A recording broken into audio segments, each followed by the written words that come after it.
Welcome to my YouTube channel. मैं Sunita Goyal cook with love में आपका स्वागत करती हूँ। आज मैं आपको साबूदाना की ऐसी रेसिपी बनाना बताऊंगी जो बहुत ही हेल्दी है और बहुत ही टेस्टी भी है।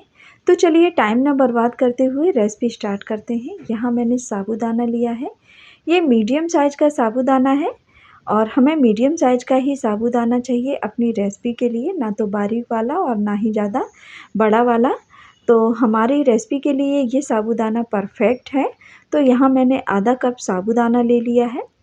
तो इसको मैंने 3 से 4 घंटे के लिए भीगने के लिए रख दिया था। तो आप देख पा रहे हैं 3 से 4 घंटे में कितनी ईजी तरीके से और कितनी अच्छी तरीके से हमारा जो साबूदाना है भीग के रेडी हो गया है। बहुत ही अच्छी अगर तरीके से ये फूल गया है। अगर आप चाहें तो बिना भीगा हुआ भी साबूदाना इस्तेमाल कर सकते हैं, अगर आप भूल गए हैं भिगोना तो कोई टेंशन की बात नहीं है। तो चलिए गैस की तरफ चलते हैं। कढ़ाई में हमने घी डाल दिया है क्योंकि हम व्रत के लिए बना रहे हैं।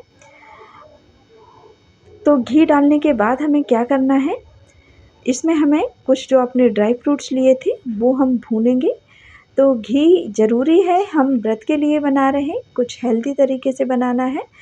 तो अब हम घी को थोड़ा सा गर्म हो जाने देते हैं और उसमें हम डाल देते हैं ड्राई फ्रूट्स। तो ड्राई फ्रूट्स डालने के बाद इनको हमें लो फ्लेम पर भूनना है। रेसिपी हमारी बहुत ही हेल्दी बनेगी और बहुत ही टेस्टी भी बनेगी। अब हम डाल देते हैं इसमें मूंगफली दाना और लो फ्लेम पर ही रखते हुए हम इसी तरह से इनको भून लेंगे। जैसे नॉर्मली हम मूंगफली दाना भूनते हैं ठीक उसी तरह से इनको हमें भून लेना है और गैस का फ्लेम लो ही रखना है। वीडियो को इसके बिल्कुल ना करिए, फुल वॉच करिएगा। अगर एक भी चीज़ रेसिपी के अंदर मिस हो जाती है तो पूरी रेसिपी का टेस्ट ख़राब हो जाता है, वो परफेक्ट नहीं बनती है और टेस्टी भी नहीं लगती है। तो चलिए यहाँ मैंने आधा कप भर के मखाने लिए हैं, वो भी डाल दिए हैं। इनको भी हम क्रंचीनेस होने तक भून लेते हैं। गैस का फ्लेम लो ही रखना है। अब ये अच्छी तरीके से भून गए हैं, मखाने हमारे एकदम से क्रंची हो गए हैं। इनको हम ठंडा हो जाने देते हैं और इधर हम फिर से कढ़ाई में घी डालेंगे और थोड़ा सा डाल देते हैं हम जीरा। जीरा चटकने के बाद हम इसमें डालेंगे 2 बारीक कटी हुई हरी मिर्च। तो इनको हम अच्छे से भुन जाने देते हैं, थोड़ा सा चला लेते हैं और इसके बाद हमें क्या लेना है वो मैं बता देती हूँ, मैंने पहले से नहीं बताया था। तो ये लिए हैं मैंने एक मीडियम साइज़ का आलू है जिसको मैंने बारीक-बारीक कट किया है और इसको पानी में डाल के रखा था और अब हम इसको भी डाल देते हैं और अच्छे से इन सभी चीज़ों को हम भुनने देते हैं।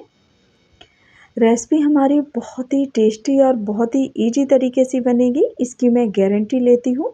सच में आप इस तरह से बना के खाइए व्रत में, बहुत ही टेस्टी बनी है ये और ईजी तरीके से भी बन जाएगी, हेल्दी भी है ये बहुत। इससे हमारी बॉडी में जो भी प्रोटीन्स वगैरह की, विटामिन्स की ज़रूरत है वो सारी चीज़ों की पूर्ति होगी इस रेसिपी से। तो चलिए इसमें हमने साबूदाना भी डाल दिया है जो भिगो के रखा था। कुल मैंने आधा कप साबूदाना लिया था। तो अगर आप चाहें तो क्वांटिटी सभी चीज़ों की कम या ज़्यादा कर सकते हैं, जिस हिसाब से आप रेसिपी बना रहे हैं उस हिसाब से। तो आपको रेसिपी पसंद आती हो तो प्लीज़ मेरे चैनल को सब्सक्राइब कर लीजिए। अब किस चीज़ का वेट कर रहे हैं आप, और अगर वीडियो पसंद आती हो तो लाइक का बटन ज़रूर दबा दीजिएगा। अगर नहीं पसंद आती है तो आप डिसलाइक भी कर सकते हैं, कमेंट करके बता सकते हैं कि आपको रेसिपी पसंद नहीं आई है और आपकी रेसिपी अच्छी नहीं बनी है। तो ये लीजिए, ये अच्छी तरीके से फ्राई हो गए हैं और अब हम इसमें डाल देते हैं पानी। मैंने आधा कप साबूदाना में 4 कप भर के पानी लिया है क्योंकि मैंने भीगा हुआ साबूदाना इस्तेमाल किया है। सॉरी 4 कप नहीं, 4 हिस्से मतलब आधा-आधा कप करके मैंने टोटल 2 कप पानी का इस्तेमाल किया है, आधा कप साबूदाना के लिए। मतलब रेसिपी जितना भी हम साबूदाना ले रहे हैं उसके हमें 4 गुना पानी चाहिए और अगर आप ड्राई साबूदाना इस्तेमाल कर रहे हैं तो आप उसके साबूदाना के 5 गुना पानी इस्तेमाल करिएगा। तो नमक डाल देते हैं हम यहाँ व्रत वाला और रेसिपी इतनी टेस्टी बनेगी कि कुछ कहिए ही नहीं। तो पानी का, मेजरमेंट का, सभी चीज़ों का बहुत अच्छी तरीके से हमें ध्यान रखना है क्योंकि अगर ज़्यादा पानी हो गया तो भी रेसिपी ख़राब हो जाएगी हमारी और कम रहा तो भी ख़राब हो जाएगी क्योंकि वो गाढ़ी हो जाएगी बहुत और खाने में मज़ा नहीं आएगा। तो ये देखिए हमने इसमें डाल दिया है 1 टमाटर। इसको भी हम लो फ्लेम पर कुक होने देते हैं अच्छी तरीके से। जब तक टमाटर कुक हो रहा है तब तक हम इसको लो फ्लेम पर कुक करेंगे हमें। और ये देखिए कितने अच्छी तरीके से, कितना प्यारा सा कलर भी आया है इसका। मेजरमेंट का ख़ास ध्यान रखना है, इस बात का ध्यान रखें जिस हिसाब से साबूदाना लें उसके 4 गुना पानी लेना है, अगर आप साबूदाना भीगा हुआ इस्तेमाल कर रहे हैं तो।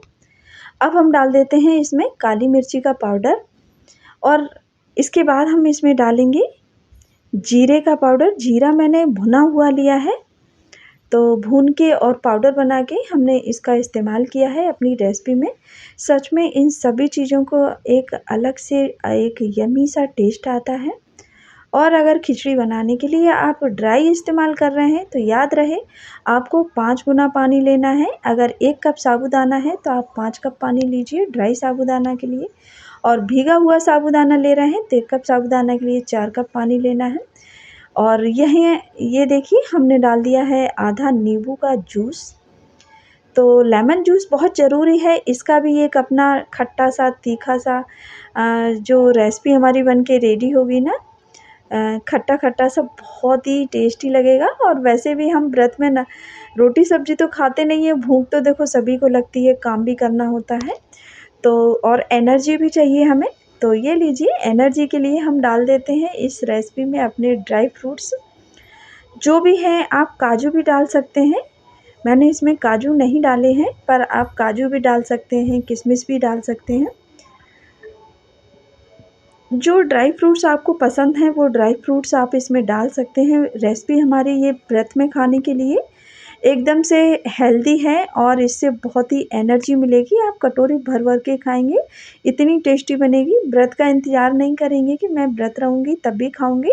आप बिना व्रत के भी इस रेसिपी को ना ट्राई करिएगा, ये बहुत ही टेस्टी है। और ये आप भर भर के खाएंगे और ये कहेंगे कि ये क्यों नहीं, मैं पहले ही मुझे पता चल जाता इस रेसिपी का तो मैं पहले ही बना के खा लेती। ये टेस्टी भी है, हेल्दी भी है, तो आप किस चीज़ का वेट कर रहे हैं, इस रेसिपी को फटाफट बना लीजिए। तो चलिए मेरी रेसिपी रेडी हो गई है, इसके हम सर्विंग प्लेट में सर्व कर लेते हैं। आप व्रत में खाइए, बिना व्रत के खाइए और अपनी बॉडी को एनर्जेटिक रखिए, हेल्दी रहिए हमेशा।